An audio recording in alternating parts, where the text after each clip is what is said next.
Hey everybody, and welcome back to another exciting episode of Indie Corner Radio. I'm your host, Jonathan Moody, and I've got an awesome guest here. She hasn't been on the show before or any of my shows yet, but I'm very happy to have her. Please welcome Danielle Munday. How you doing, Danielle? Hi, I'm doing very well, thank you. How are you? I'm pretty good. I pronounced your last name right, right? I always You like to did. check. Okay. It's just like the day of the week, but with a Okay. U. But with a hmm U. Very, Which is very interesting. weird. No Yeah. idea why, no idea how that originated, but it's been You don't know how generations. that So originated, so have you ever asked your parents? no, I just know my great great grandfather had that name, and that's You know, just maybe that was like the thing. Like they had Monday, they wanted the day of the week, and then they just changed it at some point. Maybe somebody didn't know how to spell Monday, like the maybe right way. they probably spelt the name wrong. That's probably what happened. Yeah, Um, I've definitely spelt it wrong before myself, and I get that joke constantly. Like, well, oh, yeah. why you're going to be named a day of the week? Why would you be named the absolute worst day of the week? I'm like, I don't know. Ask my great great great great grandfather because I I mean, have no clue. is it really the worst day of the week? I know there's that joke with Office Space, like, somebody has a case of the Mondays, but really, is it really that bad of a day? I don't think so. I mean, for me personally, I've always worked very bizarre hours. So Monday doesn't have any like specific meaning to me. I mean, like Monday's probably my quietest day, honestly. Mondays I usually do a half day. So for me it's great. So for you, it's a good day, you know. It is a Um, good day. It is a I good think day. every day is a good day that ends in Y, Mm-hmm. you know. Mm-hmm. Mm-hmm. Uh, so anyway, we're Yeah, gonna I agree. we're gonna we're gonna talk about your like first of all, how long have you lived in the States, or do you live in the States? I do. I do. I live in Louisville. I actually live in Indiana, but it's like right on the border. So I live Okay. in southern Indiana, and then downtown Louisville is just over a mile from where I live. And I have lived here for almost 7 years.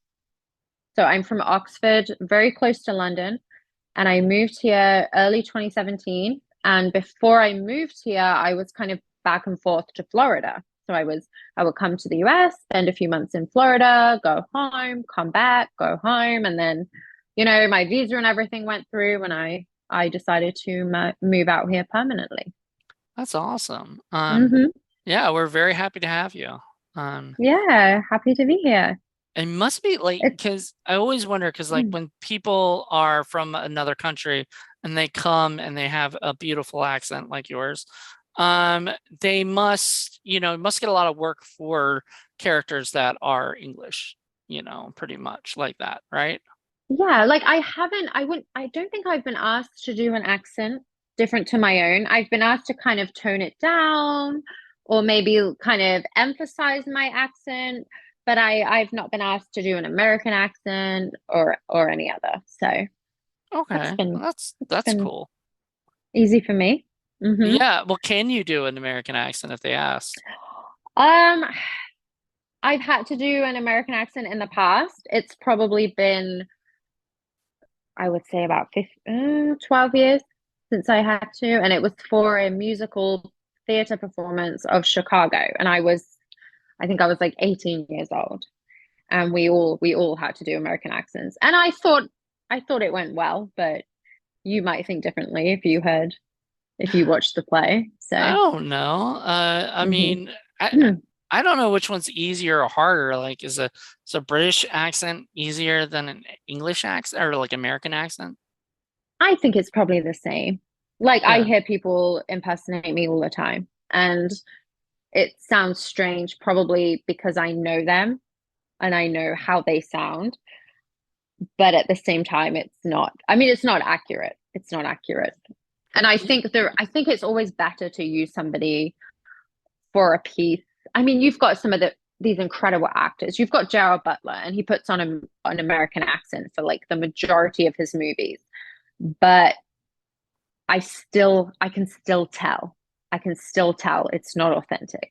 And you can be so talented and you can do the best accent, but it's never going to be as accurate as somebody that has that accent. And I just think it's better to use people that sound the way that you want them to sound. That's probably true. And I've always thought that, honestly. That's why I don't really like to do too many accents. I will if I have to, and I've had to, and it's fun, and you learn, and you maybe like work with a dialect coach, and it's educational, but it's still I still don't like doing it because it's never going to sound the way authentic. that I want it to sound. Exactly. Exactly. Yeah, Tom Holland, though, Mm, I'll just say, mm, like, I've heard his normal accent and then I've heard him play Spider-Man, and I'm mm-hmm. just like, I had no idea for the longest time that he was not even, I thought he was an American, so for the longest time. So and then I heard him like speak at it behind the scenes, and I was like, whoa. You just never know sometimes. Some people are really good, and that comes Yeah. from getting taught with the dialect coach and working really hard at it. And you have to, I thought you would have to just talk, kind of talk with that accent for a while. Like you would have to just almost live your everyday life with that accent. Like when Heath Ledger was playing the Joker, he stayed in character the whole time. And that was just, every day he woke up and he talked to people in that character. And I think that that's definitely something that would help, Are you, just to. well, you're saying for like a method acting, right? Or something, you know? Yeah, yeah. I think, and it applies if you're having to do, like if I was being cast in a movie and I had to have a Southern accent, like I wouldn't just spend an hour a day kind of working on that. I would probably want to be having my conversations, other maybe not while I'm working, like my regular job, but I would probably want to be having, my regular conversations in that, speaking with that accent, just to give myself that additional practice. Right. Yeah. So, I think that would be kind of fun. I was working on this one project, and this guy, uh, he did have an accent. I forgot what it was. It might have been like, a British accent or something, but for the longest time, he kept talking outside of the movie with that accent. And I thought, oh man, are I thought he was like British or whatever. And so I said mhm. something to him. He goes, no, I'm American.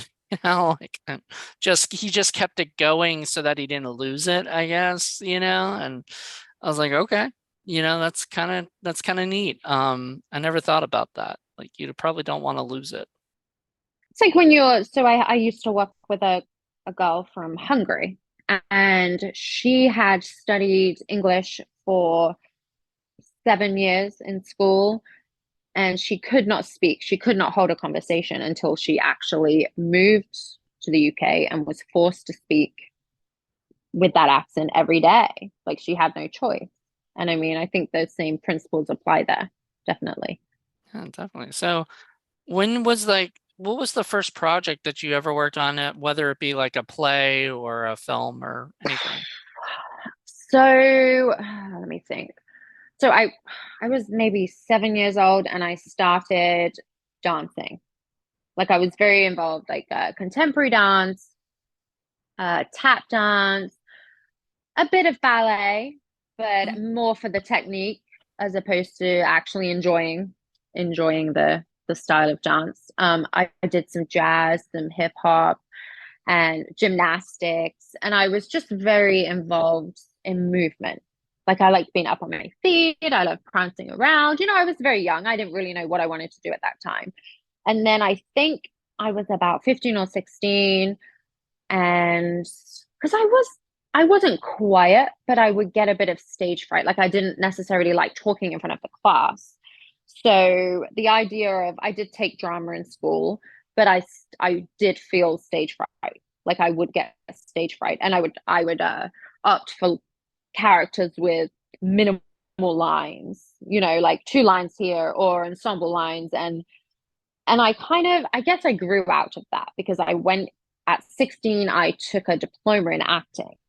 So it was mostly theater, and I was never much of a singer. So anything involving theater, I was always, I would get cast. I'm trying to think. We did Medea, and I had the Greek play, and I Mhm. had a very big role in that, and that was a lot of fun. Chicago, I was given a lot of lines, a lot of dance parts, because I was like, absolutely no, I am not singing. I cannot sing, and nobody even asked me to sing.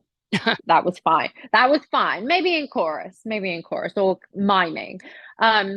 So I would say, yeah, I was about 16, and I kind of just, I would read a lot of plays. I would read a lot of plays, and I would watch a lot of TV, and I would watch a lot of theater, and I would think, this is so fun. Like, you get to play all these different characters. And I think one of the first, it was a movement piece that we did, like a physical theater piece that we did called Decadence. And I was 16, 17, and I had, I just fell in love with acting, I would say, at this point. I mean, I had tried a few other things, and it never really sat well with me. I was like, I'm just going to stick to dance. And then we did this like theater piece, and I just came out of my shell, and I had all these lines, and I was so nervous. I thought, I'm never going to remember all these lines. And I remembered everything. I did so well. I was graded really well, and I had probably 200 people sitting in front of me, huge audience. And I just absolutely fell in love with acting at that point. And then, and then I had 2 more years of this diploma. And, I would pick all these big roles because I wanted to get the experience. And I would think, even if I don't do a good job, even if I mess up, even if it's not a character that suits me very well, like, it doesn't matter. It's all experience. And then I finished high school, started to apply to all these different colleges, would go and visit them. And then there was one in Wales called Aberystwyth, which was, well known for like drama, theater, performance studies, and all, dance, movement. And I went out there, a friend of mine, it was called Aberystwyth. We went to Aberystwyth one day. It was like a 4.5 hour drive. And we kind of looked around the university. We met some of the teachers, and I was like, this is where I want to go. I can already tell I'm going to love it. And I studied, it was mostly theater, and then, some student films as well. And I guess, so I was there, I graduated in 2012, and I started working for a drama school. And I was just teaching. I was kind of directing, putting on these plays. And, we had different age ranges. There were little kids that were like 5 to 7. And then we had kind of middle school age, and then high school age. And we would put on these shows. And that's when I realized that I actually also love to teach and direct as well as act. And I guess I wouldn't say I got into film until I moved to the US. So at that point, I started traveling and doing all these other things, and I took a couple of years off, and then I moved to the US, and I just started networking, like going to all these networking events, joining all the groups on Facebook, offering my time for behind the scenes, background, a lot of, you have to hustle, you have to do, what it takes to make the connections. And I would say 2 or 3 years ago, I met somebody, a friend of mine called Miles. He's a director in Louisville, and I think I played a zombie in one of his movies. And I went there, and they had to do all that makeup, and I didn't have any lines. It was just, Or being a zombie for 2 minutes. Um, that was a lot of fun. That was a lot of fun. And that's just an example of one connection that I made. And then a year later, he reached out to me, and he'd been working on this piece called The Pure and the Damned, like a mafia type series. And the script the script was all written out. I auditioned, and I was cast as the as Karen, who was the main character's mom.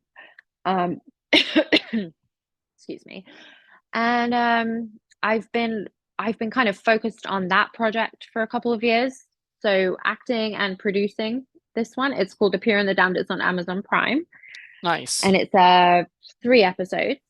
And we're actually going to be filming a second season starting next year. Nice. So yeah, that was another piece. And then just, doing a lot of background on, on some bigger movies. I just worked, I think it was just one day, I worked on the Red Right Hand with Orlando. It was starring Orlando Bloom and Andy McDowell. And that was actually very exciting. It was a huge set out past the Grange, and I think it was last summer. It was 90 degrees, and I mean, miserable heat, absolutely miserable, especially considering we were having to wear like long sleeves and pants and boots and everything. Yeah, It you was, had to look like you were cold, right? yeah, yeah. Oh my goodness. But it was still as miserable and uncomfortable as I was. It was such a fantastic experience. Like just meeting these people and being on set with these huge names, just being in a scene, doing, Yeah. just doing something in the background, but still very, very exciting. And yeah, that's kind of what I've been focused on since I've been here. I did so much theater, worked in London, worked in Oxford, did so many stage plays, loved every minute of it. But it's very, theater is very time consuming. If you want to do a play, then you have to have four evenings a week free to go to rehearsals. And it's, with film, it's not necessarily like as time consuming. You can Right. go like I did a movie recently, and I think we did a couple of read throughs on Zoom, and then and then we just showed up on the day of filming and like ran through it a couple of times, and that was that. And I mean, Right. it's It's a little yeah, it's different. a lot of fun. Theater theater is Mm. theater is a lot of fun. I did theater for a little bit as well. And just like you, weirdly enough, I got involved with a theater group that my friend was in, and uh the first day I was there, I was watching I guess them just practice, doing everything, and this woman came up to me and was like, "You look like you're a director." And I already started directing. And so I was like, okay. And then so they had me direct a bunch of kids in this like one act, like sort of small play, but I didn't understand any of it. And so Yeah. and the kids understood, they were perfect. They like understood. I guess maybe their parents, helped them out or whatever, but like they understood what they were supposed to do. So I gave it to my assistant director and told her, like, I don't think this is going to be for me, which I think is a really good learning experience for a lot of people, is like knowing because I don't want to screw up a play to, that is, whatever. So I'm sure you sort of realized what your limits are and what you can or can't do as an actor. Or I think you also produce, if I'm correct, you produce that I show. do. I did. I've worked on a couple of pieces, just like putting schedules together, helping with casting, and like doing locations, like scouting locations, and then managing the locations that we had. Um, just putting the productions together, and I love doing that. And I think as an actor, it's so important to have a thorough understanding of how everything works. Right. You can't just say, "Oh, I'm an actor only," because you can be the perfect actor, but you have to know, have to have an idea of how the lighting works, because you need to know kind of what angles, you need to know where the light's coming from. You need to know which way to face, and you need to know how to be able to act in front of a camera. And I mean, yeah, I could act, but I had no idea how to act in front of a camera until later on. And, directors would be like, okay, you need to, we can't see your face. You need to turn 90 degrees this way. And these are all things that you need to be aware of. You have to know, you have to know a little bit about cinematography. You have to know about directing. You have to know how these people work because you have to be able to work with them. You can't just show up and be like, I'm here to act. Right. And I think that's something that not everyone can do. People, people can be quite arrogant, and it just limits you as an actor, and it limits your opportunities. Because recently I worked as a location manager for a Up TV movie. They had come in from LA and they were filming in Louisville. So I was location manager, and then I was, talking to the director, talking to the producer, and they didn't even realize that I did any acting. And I didn't want to be that person that was like, "Oh, hey, can I audition?" I was there to do that job. Hmm. And they heard that I did work, in front of the camera, and they asked me if I would send them a reel of some of my work. So I sent them a link to my one of my reels, and they were like, "Oh, this is great. So yeah, we're going to offer you a part." They said, "Well, we wish that we'd known sooner because we could have given you a bigger part, but we're casting for this one role and it's yours if you want it." And I was like, "Oh wow." So just, that opportunity, you know, may have never come up if I hadn't actually gone and got more experience in other. And I'm not gonna I won't say I love location managing. I I understand it better than I did. I hadn't done much of it before, and not for a movie that big. So for me, it was stressful, it was overwhelming, but it was extremely educational, extremely educational. And I gained something, I gained a role in this movie because of that.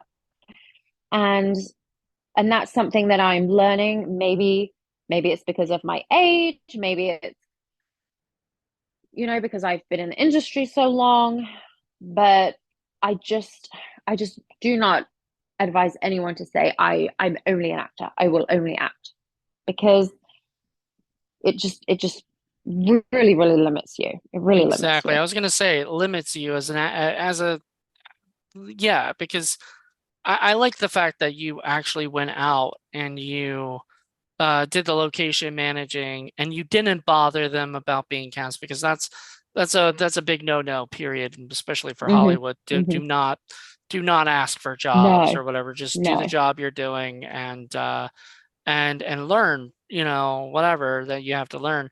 But then, but I mean, if you're a good actor, people will talk about you, and the word will get out that you do that. So that's great. Hmm. That's a great way to look at it. But yeah, and also to go out, like, I love that you talked about how you did the location managing and that led to other stuff. But if you hadn't done it, you wouldn't be here, you wouldn't be moving on, you know. Exactly, exactly. And it just opens doors, and not even because of the location managing or the role that I was cast in, but I made some amazing connections. I made some great friends, and I made a couple of mistakes, Mm. but you just everybody just treated each other with respect. Everybody helped each other.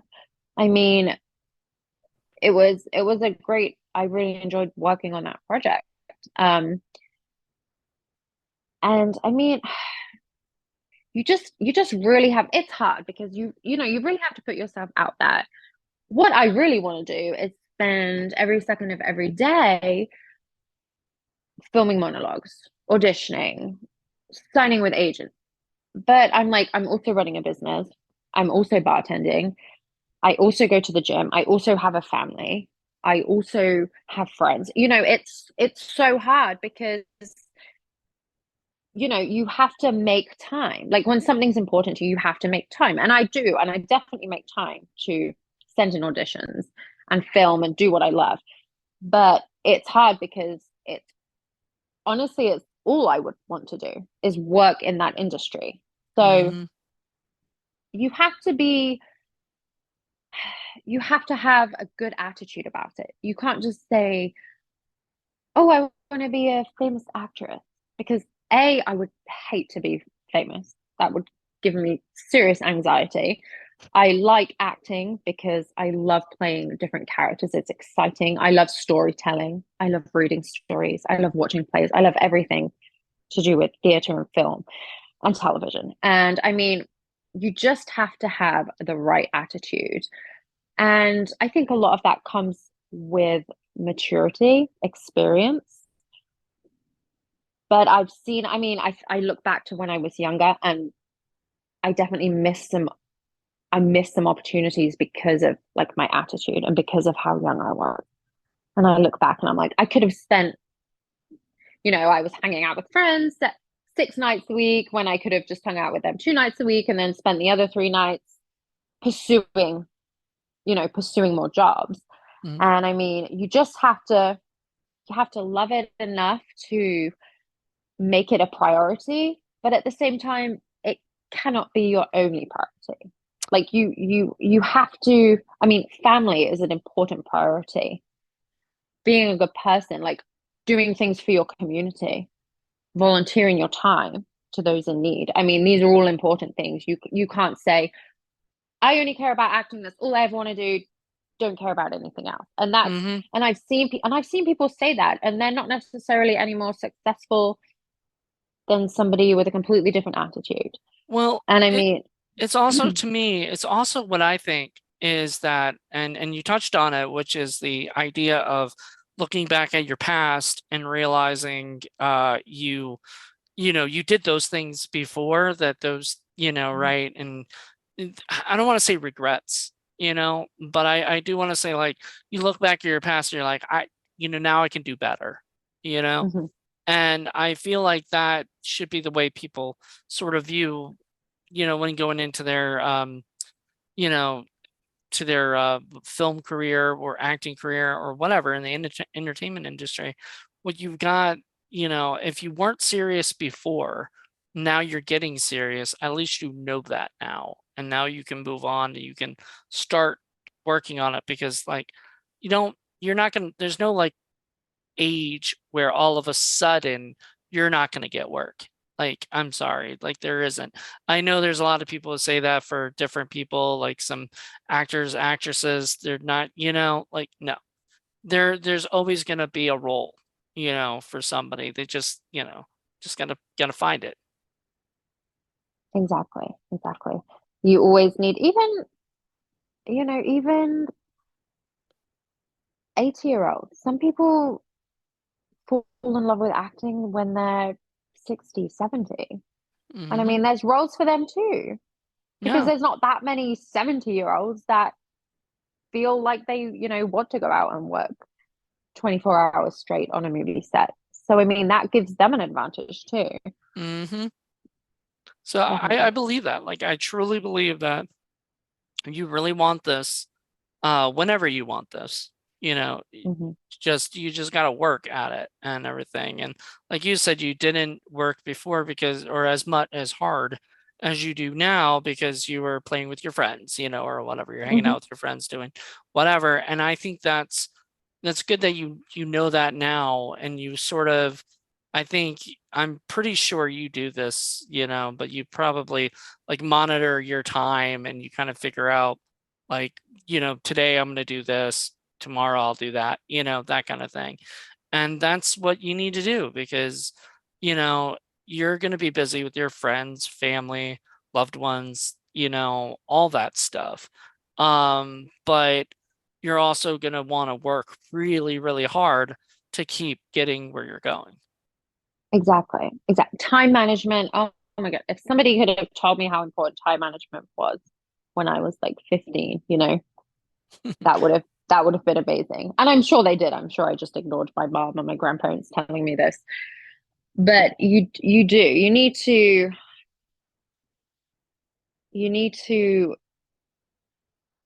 like just remember your goals, be realistic about your goals, and just don't overwhelm yourself. I mean, I work like 70 hours every single week, and I'm like, that's probably not necessary. But I've always been like that, and I don't have children, and I get my 8 hours of sleep every night, but I do work every single day, 7 days a week. And I've always been that way. And sometimes I have to sit down and have to remember to relax. I have to remember to like prioritize That's the word I because was thinking, actually. Prioritize. sometimes I'm like, okay, I've just been focused on this for 2 months and your priorities change. Sometimes my priority is, working on I have a cleaning business. So like working on my business every day because maybe I have more financial needs that month. So I'm like, okay, well, actually, I'm not going to apply to any acting jobs because I really need to crack down on this and just fund something, something that I need for this month. Or sometimes it's like, okay, I'm exhausted. I've worked nonstop for 2 months, and now I'm going to apply to a few jobs, go to some acting workshops, and really focus on that because it's hard. It's hard sometimes. There are so many things that I love doing. Like my uncle always said this to me, like you can do anything, you can do absolutely anything, but you can't do everything. And That's a that's a good and it's line. I like true. that. I mean, you can't, I would love to just like split myself in half and be like, okay, this Danielle, go off and do all the cleaning. This Danielle, focus on only film and TV. And that would be like, that would be amazing. But, we need to sleep, we need to rest, we need to eat. Um, but it's nice. I like living in Louisville. It's very central. I'm thinking about maybe doing some more work down in like Atlanta, Nashville. I've been offered some jobs and sometimes I just say no because it's so far. I'm like, I don't really want to drive 7 hours, or like I wouldn't be able to get there and back by tomorrow. You make excuses to why you can't. Sometimes they're realistic excuses, sometimes they're just procrastinations. Which I definitely do that a lot too. And sometimes, I mean, I got offered like a commercial that was really cool. It was in Texas and it paid really well, but I was like, okay, well, by the time I paid for like the flight and everything, is it even worth it? But at the same time, like I've taken many unpaid jobs or very low budget films because I just love the script or I love the project or I want the experience. I mean, it's not everybody loves money, everybody loves to be paid, doing what they love. But sometimes it's not only about that. You go to a workout class because you love doing it. You volunteer in a community play because you love being on stage. It's not all about money. You have to really, it's a balancing act, Yeah. honestly. And that's another thing that I've realized. Sometimes, you really have to pick and choose and you can play. This is another thing I've been finding is that I did have a period of maybe 4 months where I took on so many projects, and I know that my performance suffered because I was doing too much. I was like, this is not, you should be really invested in one or two projects at a time, really be delving into your character and doing research on your character and focusing on that. And when you're taking on like 4, 5, 6 projects at a time, plus a full-time job, plus family, it's just not, I mean, your performance is going to suffer. Like, what are you really gaining? Oh, wow, I got like 6 IMDb credits and extra stuff on my resume. But when you put a reel of all that work together and you show it to somebody, directors, especially, and writers and producers, they're going to be able to see that you really were half-assing the performance. Well, So how do that you find that balance? so for me, I've got like a limit now. So like I'm working on something called Midas Cove. So I've been like really working on that character for the last couple of weeks. I have not even looked at any other projects. And I'm like, okay, well, I'm gonna finish filming this, and then I have another project that I'm working on. I'm like, okay, well, this is fine for now, these two. And when I finish filming my scenes for those, then I will start looking for another project. And I think it's important to feel passionate about what you're doing. Like, don't just take a role because it's a role. You know, find something, like, connect with that character. And people will say, "Oh, you were typecast. They're really typecast," and that's like, well, maybe that's just the types of characters they connect with. You Mhm. know, I'm very bubbly. I'm very outgoing. I love people. You know, I love being around people, but I love playing kind of mean characters. Like, and I don't know why. I don't know why that Like is. evil mean Maybe or like just like either mean girl mean? either mean girl, bitchy. I'm playing like a mob boss for my next role, and I just I enjoy playing those darker, more sinister characters. Maybe it's because it's nothing like me personally, Well, and thank I'm God for that, you no, know. I know, and I'm fine with that though. Like, I'm fine with playing similar roles, and I mean, I think you just connect. I just connect with those characters more. You just might connect. And I mean, obviously the people like Johnny Depp, he can play anything, any character. Like, I've seen him play every character, so diverse, such a diverse actor, which is incredible, and I would like to be more diverse, but people really criticize actors that only play certain roles, and I'm like, well, actually, that's probably most people. And sometimes you get the actor that's really funny and plays really good, you know, really puts on a great performance for rom-coms or any kind of comedy, and then they try and play like a serious character, and even though they can act, they're a good actor, they deliver the lines well, it's just not them. They're just not, they just don't click with that type of character, and I think that's okay. Like, I'm okay with playing, I mean, I like to like learn and, you know, be diverse and be open to playing different characters, but I'm okay with playing like this category Yeah. really well, you know? Like, why not? Why would I not want to play like the evil villain, drug lord, when I play that character well? Mm-hmm. You know, and that's just, and I'm fine with that. And So people are like, people love to just talk about other people and criticize, and it's just a waste of time, honestly. right. And you get a lot of that. I mean, you get a lot of that in the real world anyway, you know, like people say it happens a lot in the film business, but also happens a lot at McDonald's, you know. Hmm. People are just going, you know, it's sort of like the high school cattiness of people, you I know, know, and I everything. know.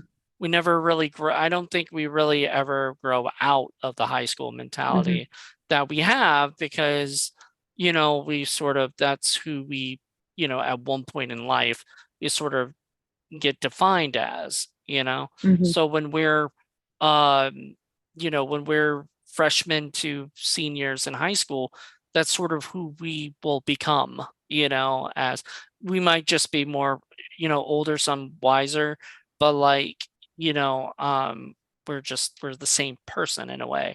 And that's completely fine. But then that means the people that are catty and talk and do all that stuff are the same. People are going to keep doing that, most likely, unless somehow they mature differently, you know, Learn and decide social that skills.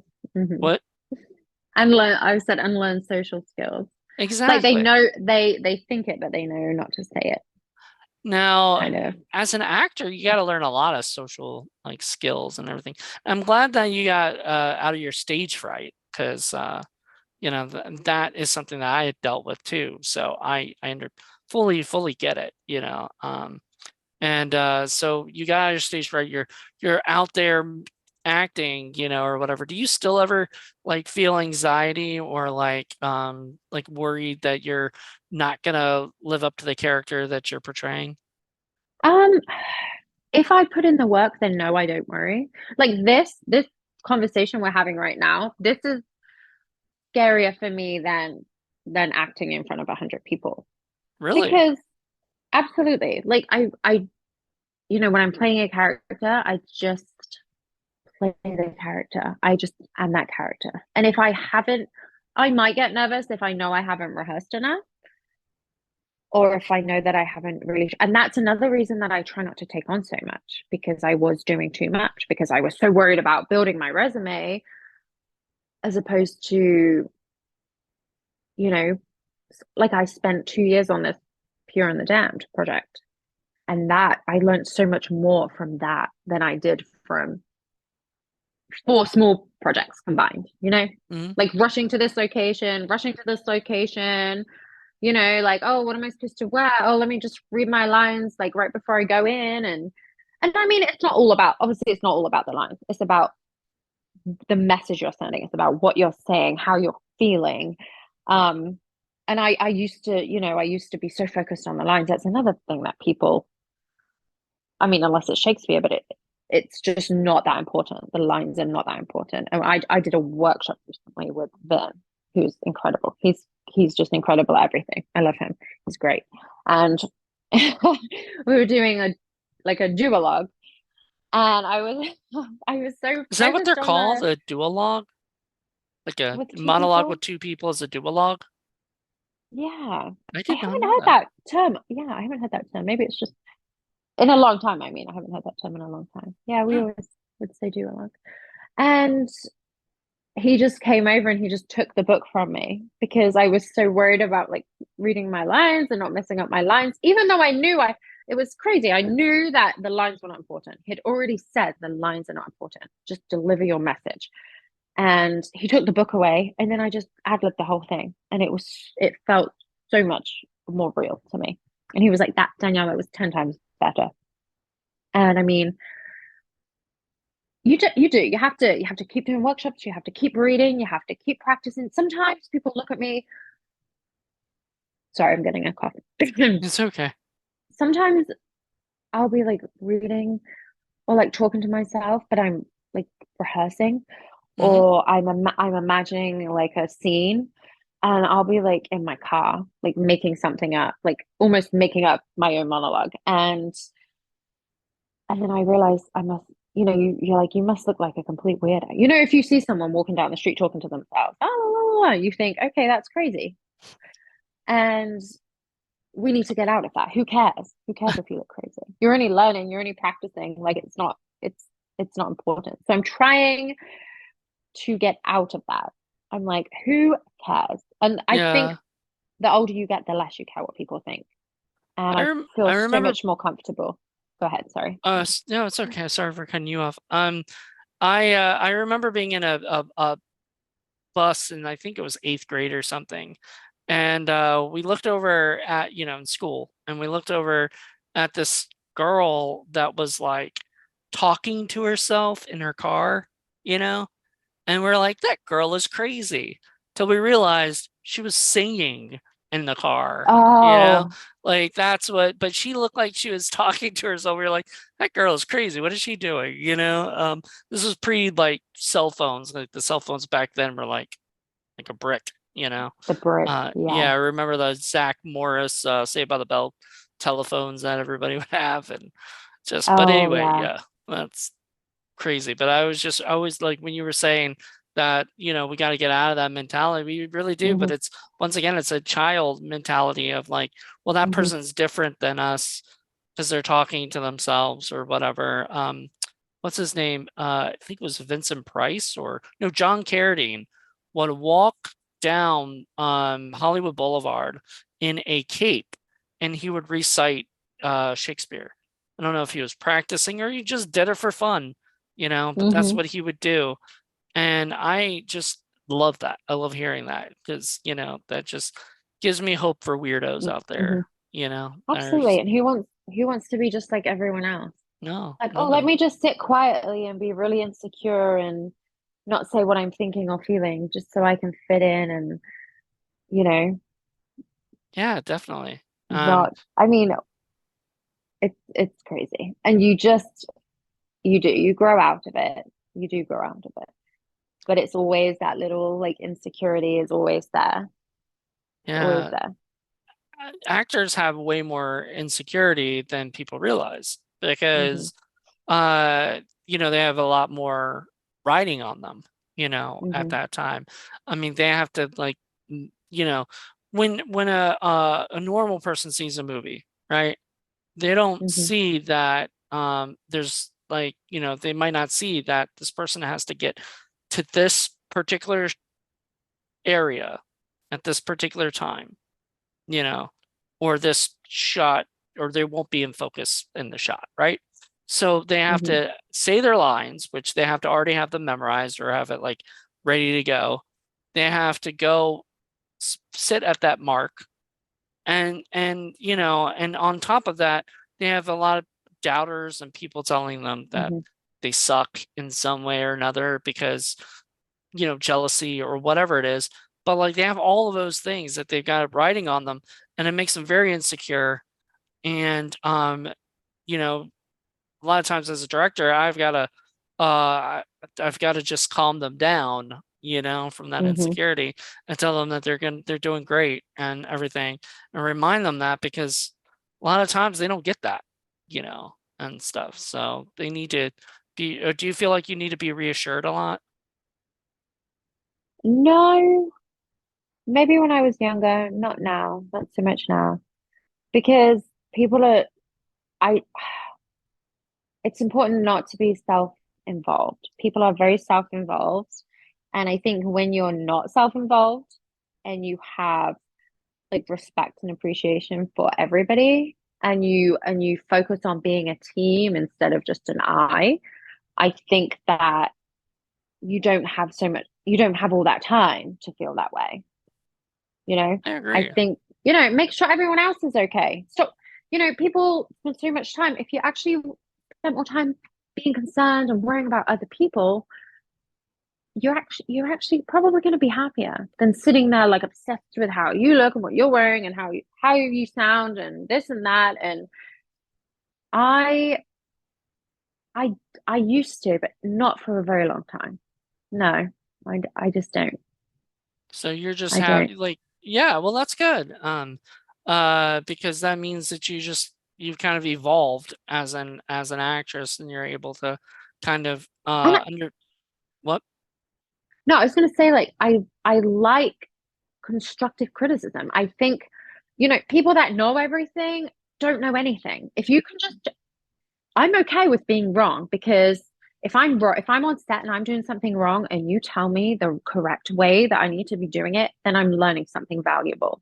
I'm not just going to go, if you don't tell me, if you just let me, oh, you're doing great, Danielle, when I'm not, then I'm going to go and I'm going to repeat that on the next set, on the next set, on the next set, and I'm never going to know.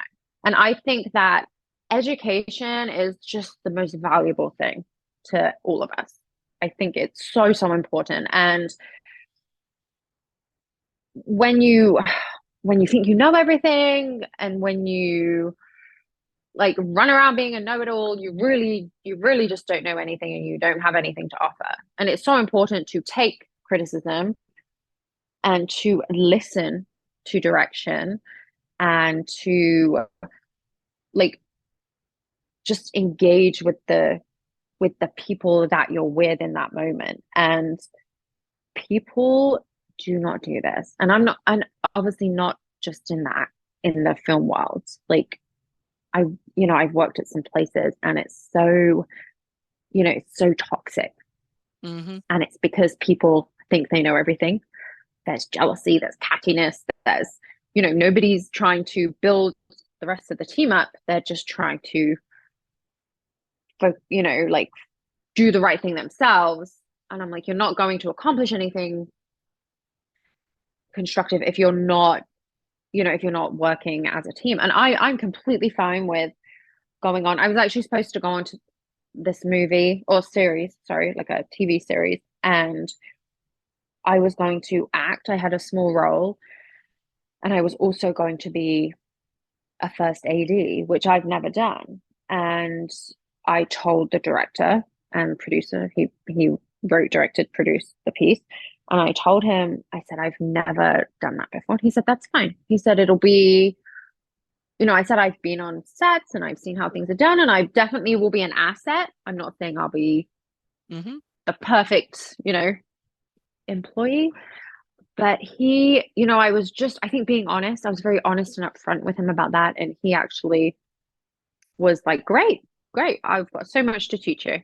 So this It's is, good. I actually never ended up doing that project because I had two family tragedies, and I had to go home. So that was it, you know. Wait, did you have But to go back home to England? England, Oh, I went home about 2 weeks ago.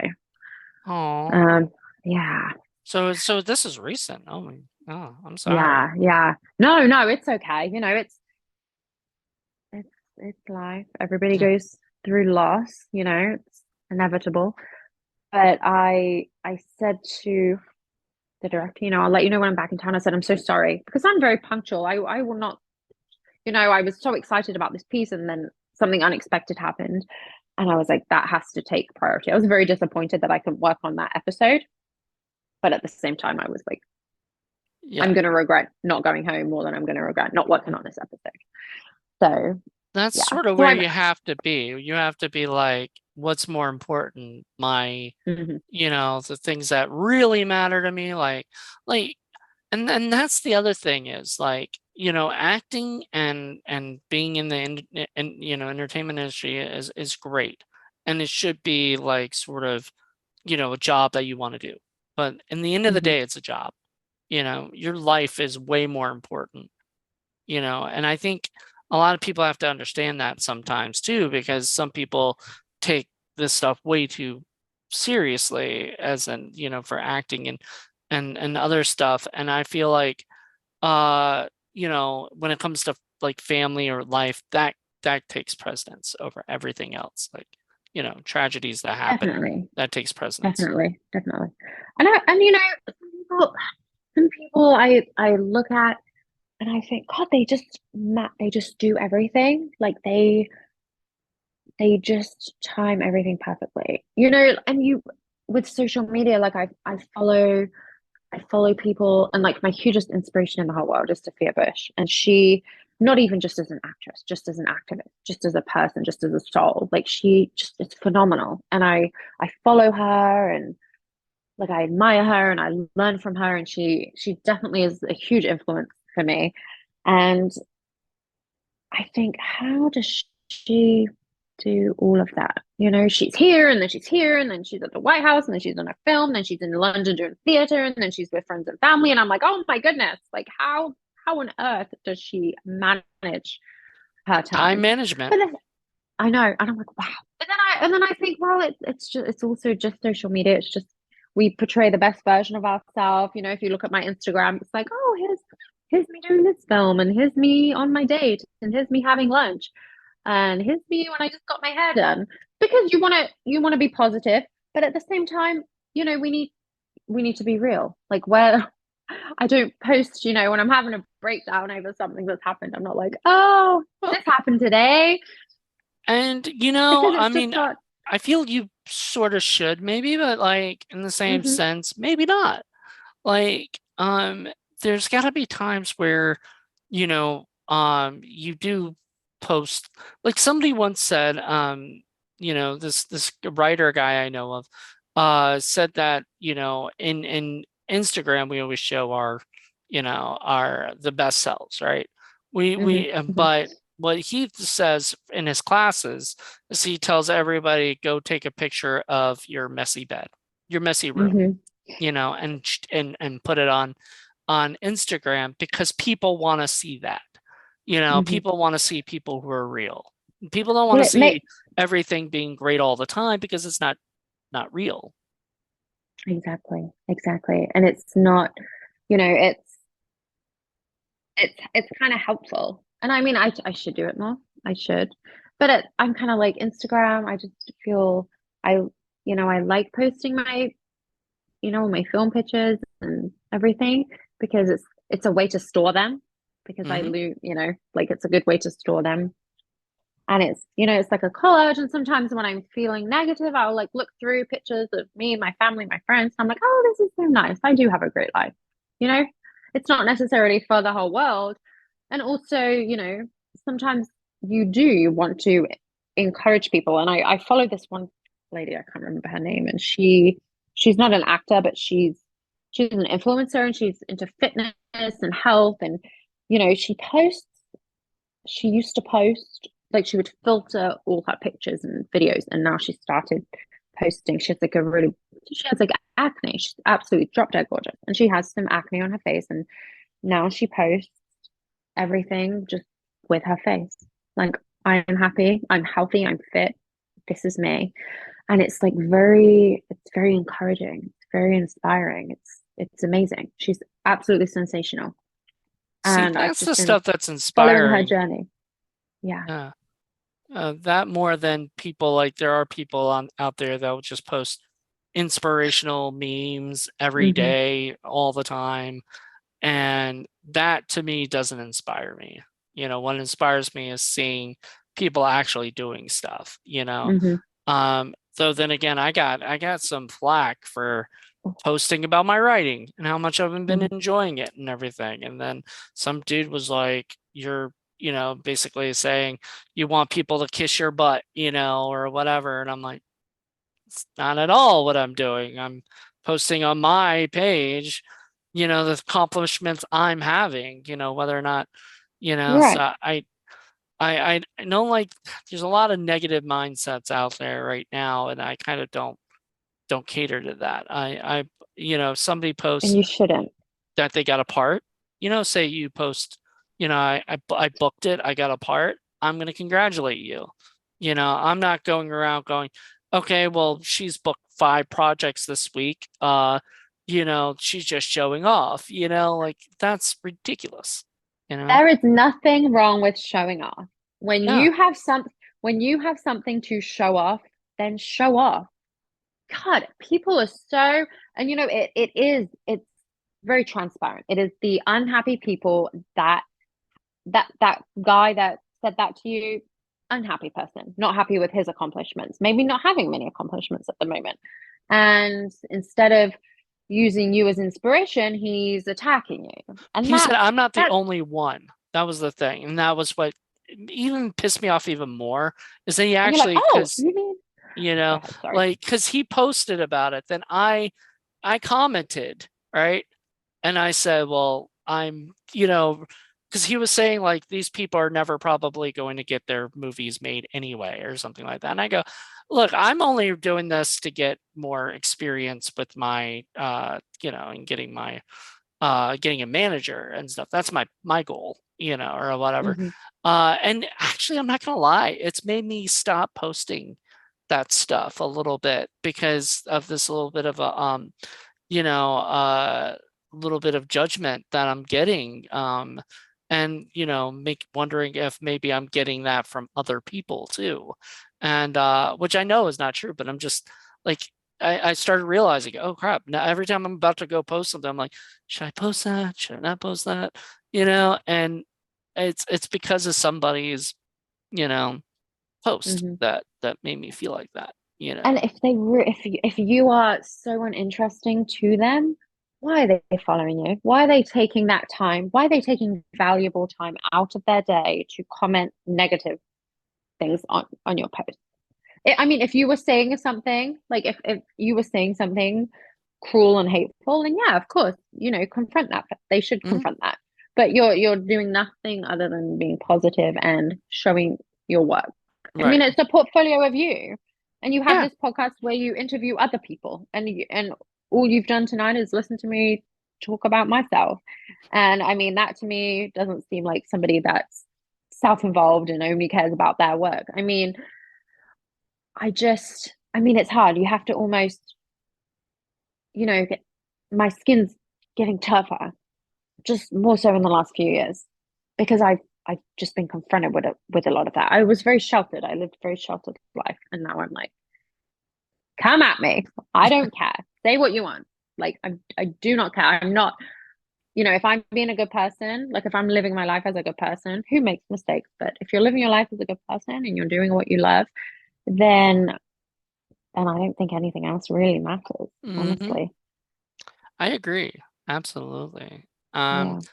well, I mean, we've talked like, how long have we talked? It's been almost an hour, but Yeah. I'd like to know more, a couple more things. Yeah, of course. So let's get into sort of like what's your like dream role? What's a role that you would Mm. absolutely love to play?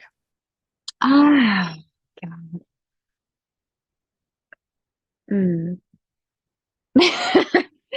Like a supernatural character, like a vampire. I'm sorry, but that is like my dream role. You know Or a what? vampire slayer.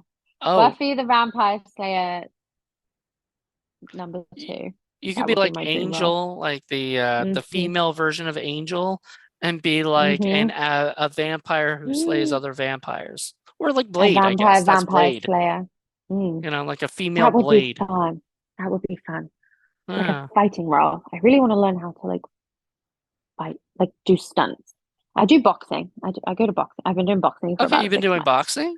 That's But cool. I would like to do Brazilian martial arts, and I would definitely love to learn more stunt work, just to Oh, give me more, again, more opportunity and for roles, different types of roles. But yeah, something like supernatural like that.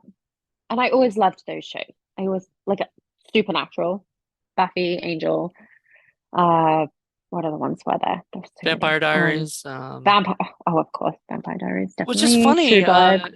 It's actually weirdly enough, at first it was like one of those things where you could not be a guy in straight and tell people that you liked Vampire Diaries. And then people started watching it, and they started saying, okay, all right, I like it's not Twilight, and it's written by the Mm-hmm. guy co-written by the creator of Scream. Oh, Twilight. So Oh, really? Oh, okay. I didn't know yeah, that. Kevin Williamson co-created Yeah. Vampire Diaries. Oh, cool.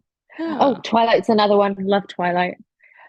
But I must say, my boyfriend hates Vampire Diaries. I try so hard to get him to watch it, and just It's not for everybody, I guess. I haven't watched True Blood, I think that oh, would be okay.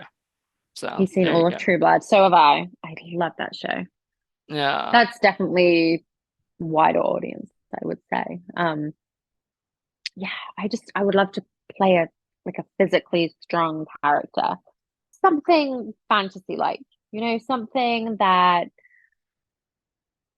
and I'd also like to play, like a Regina George and me, though, something simple, something that could be real life, a more realistic role. But I definitely would, yeah, definitely like a vampire villain, something along those lines. That would be Vampire my dream Slayer. role. Yeah, Hmm. that's great. Hmm. I like that. Or vampire. Yeah, definitely. Ah, That's very cool. I like, I like hearing people's dream roles because some are different and some are similar. And I think definitely Supernatural is more of something people like to do because I mean you can't be a vampire in real life. I mean, you can think you're one or whatever, but you can't really yeah. be one. You can't be I mean, you could be a serial killer, but you're probably not going to be a serial killer unless that's, Yeah, so I hope not. I hope not too. Though there are like a couple movies where I know like there's one called Method. Elizabeth Hurley, I think, was the star of that, and she was uh, she was like a method actress or something Hmm. who was also playing like the serial killer. So as a method actress, she was actually going around killing people, like or whatever. I guess I don't know. I haven't seen it in forever, but I'll I have to give remember that a hearing watch. that. Jeremy Sisto is in that too, which I don't know if you know him from like 6 Feet Under and Yeah, Six Clueless Feet and Under. and whatnot. Fantastic actor. All the But good anyway, ones. Hmm. I think it's on Tubi. I'm pretty sure it's on Tubi. So Tubi. Okay, yeah. cool. I'll But it's have called to Method. give that one a watch. Method. Yeah. I always recommend like because I always see indie film. Well, yeah, I think Method was an indie film. But I see like indie films and or ones that people don't really know about and kind of just Hmm. let people know about them because that's pretty cool, you know. Um, Oh yeah, definitely. so what so your dream role, what is like okay, what do you want to do besides like be an actor? Like if you could do other stuff in the industry, but is there other stuff you'd like to pursue? Probably writing my own stories, writing my own plays, writing my own films. Have you tried that yet? I I have. I've written some monologues. I've always liked writing. I've always enjoyed writing. I do have a blog. It's mostly nonfiction, I would say. But I need to like, stop procrastinating. I write a lot of short, like kind of short stories, monologues. I would like to take the time to write like a whole like feature, maybe, or even a short film. But That would be cool. Like I I would can't love even that. sit still now. I can't even sit still now, like honestly. And my attention span is terrible. So I do plan to write a feature film. A friend of mine has started. We were kind of talking about writing one together, putting our ideas together and editing each other's work.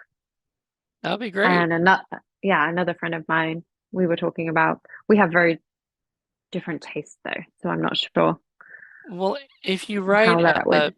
script, I would recommend, and you're writing with a co-writer, I would recommend Hmm. writer duet. Hmm. I use it. And I have because I have many co-writers I work with, mainly women, because Okay. I do believe like sometimes it's better to get a different person's perspective, especially somebody of the opposite sex, because I understand guys, or at least I understand me, and Hmm. stuff. I may not understand uh what goes on in a woman's head as much, and stuff. And that's where hopefully a co-writer can come in and fix up. Hmm. But writer duet, is I think it's like $10 a month, but it's like so worth it.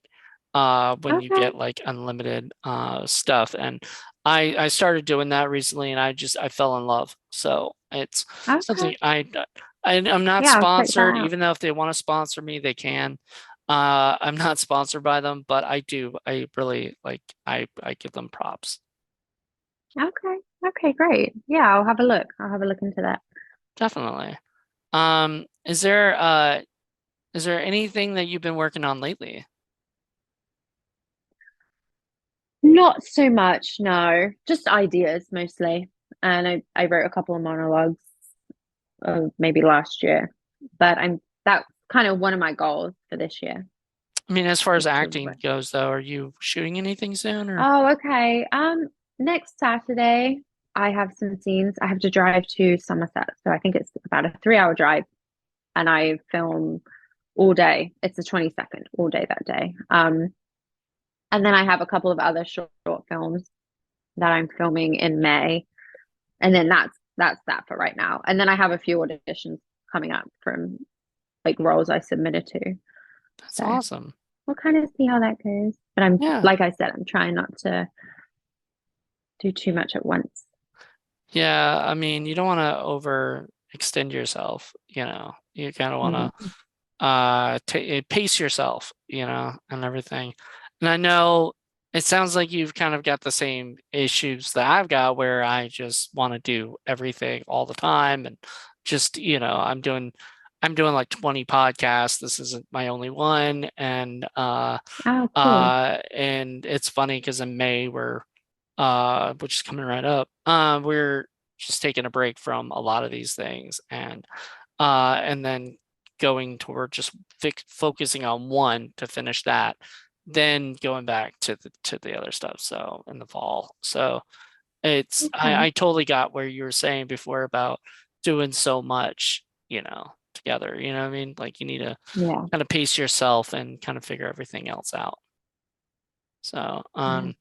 is there what advice would you give somebody who's just getting into the business? I would networking. I think that is very, very important. I mean, because some of the roles I get are from people that already know me from previous projects. and they reach out to me, hey, are you interested? It's like when you are people are applying to a job, say you apply to a job on Indeed, 10 people apply from inside the business. They're going to get hired. They're going to look for people they already know do a good job. They know they're punctual, they know they're reliable, instead of, looking for candidates, looking for other actors that, they've never seen their work, they don't know them, they don't know their dependability. And I think, just network, just at first get involved in, if you don't have any experience, get involved in as many projects as you can. Absolutely. Just to get the experience. You don't have to, like, I filter things out of my reel. Like, I have a reel of my work, and I'll go in and I'll be like, oh, I wasn't doing very good that day. I'll just take that one out. Right. Oh, that's when I was just getting started. Or, oh, I definitely made a couple of mistakes there. And I'll kind of gain more experience, and Mhm. I'll add in. I'm like, wow, I did such a good job there, because I've been to all these workshops this year, and I would really rehearse my lines, and I'll put that in, and that'll impress them. But when you're getting started, you just need to meet people and gain experience, and that's your face. You need to put your face out there. And I think that's definitely what helped me, especially moving here, because I didn't know anyone. I moved here, and I joined all the Facebook groups, Actors Access, met, went to lots of workshops, corresponded with casting directors and networking events. And, that's definitely how I got the majority of my work. So yeah, that's definitely what I would tell Do you people to do. do you have a business card? Like, is that how you hand things out, or how do you do that? I mean, a lot of it's online. I do have a business card somewhere. I have a whole thing of them. I went to a film event recently, 502 film, and I actually did meet some people there, and a lot of people I already knew, and handed out some cards. And that was a great night, because there were a lot of local independent filmmakers, storytellers, actors, producers. Um, you just have to keep researching. You have to every day. I'll go online, and I'll just every morning, have a look what's going on. What projects are coming into town, and then sometimes people I know they'll reach out to me if a new project's coming to town. Then there's at least two or three people that will message me, like, oh, I'm just making sure you've heard about this project. They're looking for actors, or they're looking for behind the scenes. So yeah, There's a lot definitely. of movies getting made on like Indiegogo, and Hmm. if they get like, over their budget or whatever, they will like actually fly out actors and stuff too, or Oh whatever, because I know one project's like out in California. So, I'm pretty sure they don't ask the actors to fly themselves out, from all the way across the country. They do yeah. that. But, that just depends on the project, and that depends on the budget and everything. And so you mostly work with local people. So I get it, like, with that. So you do that, Yeah. but then, if you get something in Atlanta or whatever, and you can do it, if you can make it, and stuff, I'm sure you'll do that. Oh, definitely. Yeah. Yeah. 100%. Yeah. Well, I just want to say thank you so much. You're a doll. Like, you're just a sweetheart. And Oh, thank you. yes, and I enjoyed your conversation. I enjoyed, like, just the way you are, way you hold yourself, and the stuff that you know what I mean? Like, you've learned a lot from this business. And so hopefully you just continue to learn, doing the workshops and doing the different things that you're doing, and then, and continue to evolve as an actress. And hopefully I'll see you in Hollywood someday, or whatever, Oh, if that's your maybe. goal, if that's a goal of yours or something. Sure, that's a Yeah. lot of people's goals, or whatever. Mm-hmm. Mm-hmm. Just got, Oh my goodness. but yeah, I can't wait to see more stuff from you. And yeah, and so you said the one show was The Pure and the Prestige, is that The The Pure and the Damned. The Pure and Pure the and the Damned. Damned? It's on Amazon Prime. I think you can get all three episodes for $5, I Okay. believe, $4 or $5. I know that it's available in the US and I believe in the UK. And then another one, it's on Up TV. So you can see that one on cable, or if you have the Philo app and you go onto Up TV, it's called Something's Brewing. That's the new one that I worked on. I had a very small role and I worked behind the scenes for the whole As the movie. location manager, that's the location manager one. Yeah, that was a good one. That was a good one. Ah, so you Both found great all the pieces. You should locations. check We're them gonna out. see, watch the movie and we'll see all the locations. We'll be like, yeah. Well, some of them. Mostly they had a location scout and then I was kind of managing everything Okay. else. But yeah, that you'll recognize the Brown Hotel and where else did we film? Oh my goodness. Um, some parks out in Louisville, Brown Hotel, softball field. I forget the names. I'm not from here, so I forget the names. Softball field out in Louisville, the theater building downtown. That's You'll awesome. you'll recognize the streets. You'll recognize the downtown area when you watch the film. I've only been The to Louisville once, and it was for a oh horror convention, actually. It yeah. was a horror convention called Fright Night Film Fest. I don't know if you've heard of it or not, but I think they still. No, Uh, I've heard of it. I've you've been there? No, I haven't. I've not been there, but I would like to. That You would should be you fun. should definitely go to I should start going to some. there's also some in like Lexington and whatnot, but like it's definitely they're definitely fun, and especially if you like vampire stuff, Hmm. you can dress up like a vampire and go there and maybe pass out cards and say, this is what I want to, like, do you have any Yeah, vampire cast me as a roles? vampire. Hmm. Yeah, there you go. That's Cast so me as a cool. vampire. You know, um, I could Oh see that. yeah. I could see you playing a vampire and having a lot of fun with that. So Oh, I yeah. would. I would. Well, once again, thank you. How can people like reach you? Like, what's your website? So my IMDb is Danielle Louise Monday with a U, and then my Instagram is also Danielle Louise Monday. And do you have a So website? Do you have an official website or anything? I don't. I should. I should create one. Just my IMDb. I do have a for my other business. I have a website, but for my acting, I've just been kind of using my IMDb and my Instagram. And I think I saw like on your Instagram, you had like a I forgot what they're called, whatever the links are that you have, where you can go there and you can see all the stuff. Like you can see your reel. They can see, which I've seen. I enjoyed. And you can see just all the stuff that you're, other stuff that you're doing. So Yeah. Oh, the link tree. The link tree. Yeah, I put some things on there. There's a really fascinating story about my biological father that I found that he didn't know I existed. So there's a whole news article on there about that as well.